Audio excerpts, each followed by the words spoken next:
Hello everyone, my name is Mohammad Waqas Nawaz and today's topic is the culture of power and governance of Pakistan. Basically ये जो topic है it is based on Mr. Ilhan Niaz book The Culture of Power and Governance of Pakistan और इसके अंदर जो है वो basically जो पाकिस्तान के मॉडर्न प्रॉब्लम्स हैं उनको he tries to contextualise in the history और हिस्ट्री में कॉन्टेक्चुलाइज करने के बाद उनका जो कंक्लूजन है वो ये है कि बेसिकली ये जो part of the land today we live in basically ये दो बड़ी जो पॉलिटिकल सिस्टम्स हैं ये उनके अंडर रहा है। अगर हम एक सिस्टम का नाम लें तो उसका नाम उन्होंने रखा है कॉन्टिनेंटल ब्यूरोक्रेटिक एम्पायर और दूसरे सिस्टम का नाम है स्टेट ऑफ द लॉज। तो जो ब्यूरोक्रेटिक कॉन्टिनेंटल एम्पायर है, अगर ये हम इंडस सिविलाइजेशन की बात करें, अगर हम ये मौर्यन डायनेस्टी की बात करें, गुप्ताज की बात करें, अगर हम दिल्ली सल्तनत की बात करें, अगर हम जो हमारा मुग़ल टाइम है या तैमूरिद पीरियड जो है अगर हम उसकी बात करें तो ये सारे टाइम को वो कहते हैं कि ये सारा टाइम था ब्यूरोक्रेटिक कॉन्टिनेंटल एम्पायर। और उसके बाद जो ब्रिटेन्स का टाइम है उसको वो कहते हैं कि ये एक अनॉमली थी। और अनॉमली क्यों थी? Because it was not the bureaucratic continental empire, rather it was the state of laws. तो अब हमें थोड़ा सा ये अंडरस्टैंड करना है कि ब्यूरोक्रेटिक कॉन्टिनेंटल एम्पायर जो है वो होता क्या है। तो सबसे पहली चीज़ जो सबसे पहला डोमिनेंट फीचर है ब्यूरोक्रेटिक कॉन्टिनेंटल एम्पायर का वो ये है कि जो हमारा रूलर है उसकी यूनिवर्सल प्रोप्राइटरशिप है over the land and other movable assets, यानी कि उस मुल्क के अंदर उस खित्ते के अंदर रहने वाले जो लोग होंगे उनके मकान, उनकी जायदाद, जितनी ज़मीन है वो सारे के सारे के ऊपर जो सॉवरेनिटी है या जो सारा उसका मलकियत है वो जो सॉवरन है उसके पास है। और प्राइवेट प्रॉपर्टी डैट मीन्स के प्राइवेट प्रॉपर्टी जो है वो एग्जिस्ट नहीं करती। उसके बाद दूसरी चीज़ जो स्टेट है वो उस सॉवरन की पर्सनल एस्टेट है, यानी कि वहाँ पे जितने डिपार्टमेंट्स हैं, सिविल सर्वेंट्स हैं या उसके अलावा जितनी भी स्टेट का बिजनेस है वो सारे का सारा उस रूलर के नाम से जो है वही चलता है, वही लॉ है, वही सॉवरन है, वही अथॉरिटी है और जितना भी उस मुल्क का बिजनेस है उसको वही एक शख्स जो है या एक जो ऊपर सॉवरन बैठा है वही उसको चला रहा है। और तीसरे नंबर के ऊपर बहुत इंपॉर्टेंट पॉइंट है कि ब्यूरोक्रेटिक कॉन्टिनेंटल एम्पायर जो होती है उसका कोई ना कोई रिलीजन या आइडियोलॉजी जो है वो ज़रूर होती है। अगर हम थोड़ा सा बैक हिस्ट्री में जाएं तो हमें नज़र आएगा कि यहाँ पे हिंदुइज़्म जो है उसने भी रूल किया, speaking about from the perspective of religion. यहाँ पे बुद्धिज़्म ने भी रूल किया और उसके बाद आपको पता है कि यहाँ पे जो इस्लामिज़्म है उसने भी फिर यहाँ पे अपने आप को मैनिफेस्ट किया है। तो यहाँ से हमें ये चीज़ नज़र आ गई कि जब रिलीजन आएगा तो डैट मीन्स कि वो रिलीजन जो है वो would become the political rhetoric sometimes, उसकी जो लेजिटिमेसी है उसको बचाएगा या उसकी जितनी भी प्रोग्रेस है उसको कहीं ना कहीं जो रिलीजन है उसके फोल्ड के तहत कंट्रोल किया जाएगा। रिलीजन का इस्तेमाल करके तो माशरे को एक यूनिफॉर्मिटी के तहत या एक ऑर्डर लाने के लिए रिलीजन का इस्तेमाल करते हुए ये ब्यूरोक्रेटिक कॉन्टिनेंटल एम्पायर जो है ये चलती है। चौथा पॉइंट जो है, जब हम तीसरे पॉइंट पे बात कर रहे थे कि जो स्टेट है उसका एक रिलीजन है या उसकी एक आइडियोलॉजी है, तो जब स्टेट का रिलीजन होगा तो ऑटोमेटिकली यहाँ पे हमें एक बात पता लगती है कि जो रूलर है वो अपनी लेजिटिमेसी के लिए कहीं ना कहीं जो डिविनिटी है उसको यूज़ करेगा, मिसयूज़ करेगा, जैसे भी होगा वो अपनी रूलरशिप को कायम करने के लिए, अपनी रूलरशिप को कंसोलिडेट करने के लिए या अपनी जो नाकामियाँ और कोताहियाँ हैं उनको छुपाने के लिए वो रिलीजियस जो एक नैरेटिव है या रिलीजियस रेट्रिक है उसको बिल्ड करने की कोशिश करेगा। और जब स्टेट का रिलीजन भी हो और डिविनिटी के थ्रू लेजिटिमेसी भी लेनी हो तो कैसे पॉसिबल है कि जो लेजिटिमेसी देने वाले हैं वो ना हो। यानी कि मैं बात कर रहा हूँ ऑफिशियल प्रीस्टहुड की।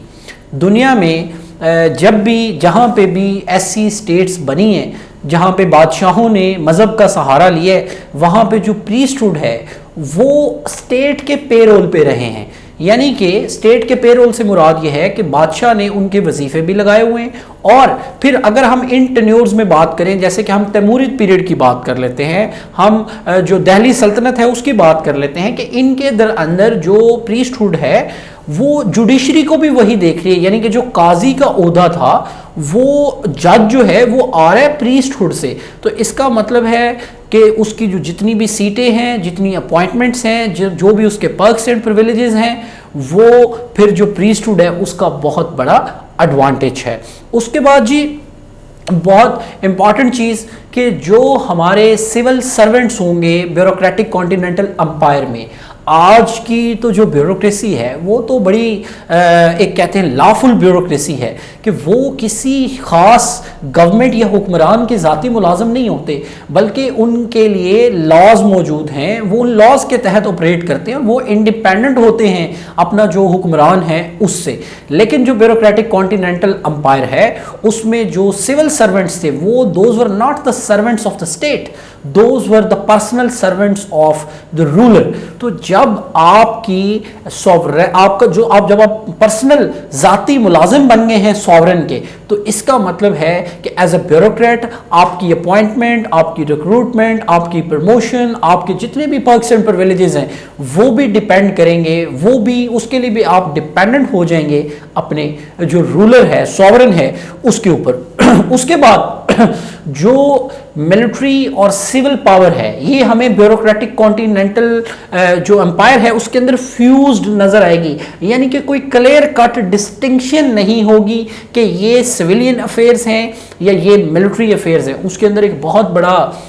अगर हम ख़ास तौर पे दिल्ली सल्तनत और देन हम तैमूरिद पीरियड की बात करें, even if we go back, ठीक है, तो हमें नज़र आता है कि जो शख्स घोड़े पे बैठ के आया, तलवार हाथ में पकड़ के आया, वो कौन है? वो मिलिट्री जर्नल या कमांडर है। तो वही शख्स जो है वही अल्टीमेटली यहाँ पे रूलर रहा। तो ब्रिटेन्स के आने से पहले इसके अंदर कोई खास डिस्टिंक्शन हमें नजर नहीं आती। उसके बाद जी ब्यूरोक्रेटिक कॉन्टिनेंटल एम्पायर जो है इसके अंदर जो सेंट्रलाइजेशन है वो हमें नजर आ गई कि नीचे हायरार्की इस्टेब्लिश कर दें, आप एडमिनिस्ट्रेटिव सब यूनिट्स बना दें, आप विलेज बनाएं, आप उसके ऊपर सब डिस्ट्रिक्ट बनाएं, आप डिस्ट्रिक्ट बनाएं, आप उसके ऊपर डिवीजन बनाएं, आप उसके प्रोविंस बनाएं, सारों के ऊपर आप अपने सेल्फ अपॉइंटेड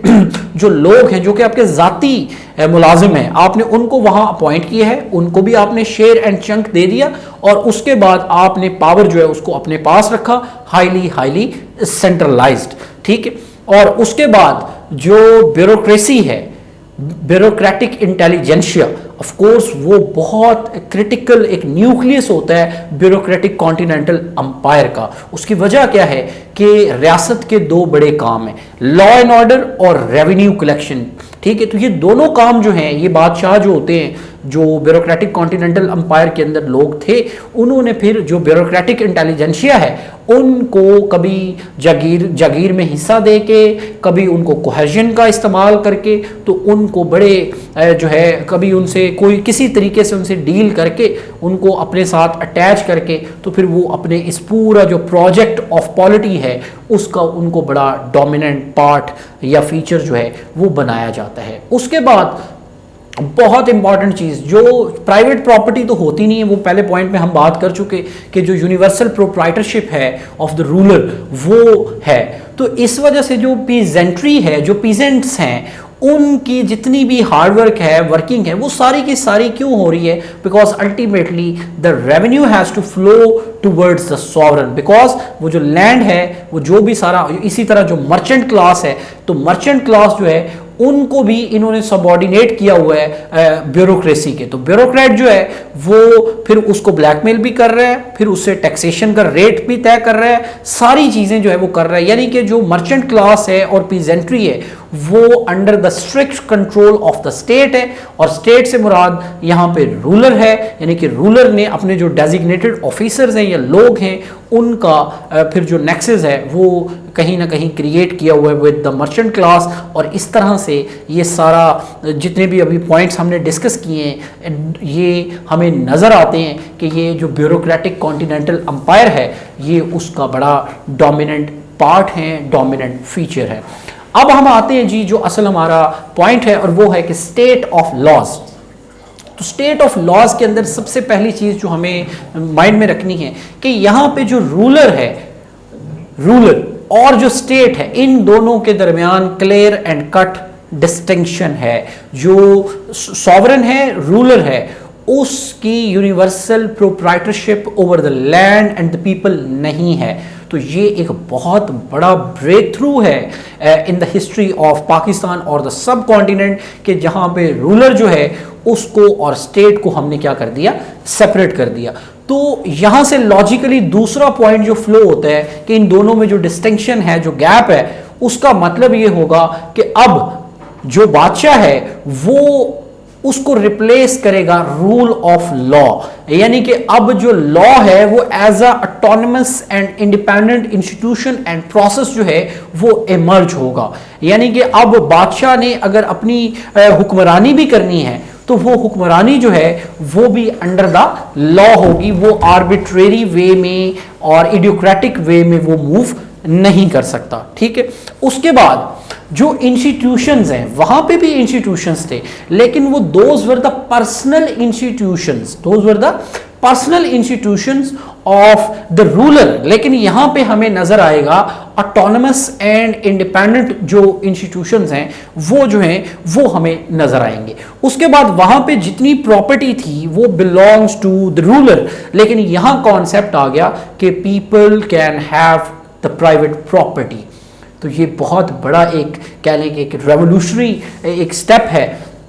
जो हमें नज़र आता है ड्यूरिंग द ब्रिटिश जो टेन्योर है यहाँ पे। उसके बाद जितने भी ऑर्गन्स ऑफ द स्टेट है, खास सिविल सर्विस है, खा पुलिस है, वो अपना जो रूलर है उसकी ज़ाती मलकियत नहीं है, बल्कि उनके अपने सेट कोड्स हैं, लॉज हैं, और वो उनके अंडर जो है एक ऑटोनॉमी जो है उसको अचीव करते हैं। उसके बाद जो ब्यूरोक्रेटिक कॉन्टिनेंटल एम्पायर है वहां पे अगर आप बादशाह सलामत से इख्तलाफ करेंगे या क्रिटिसाइज करेंगे तो उसकी सजा जो है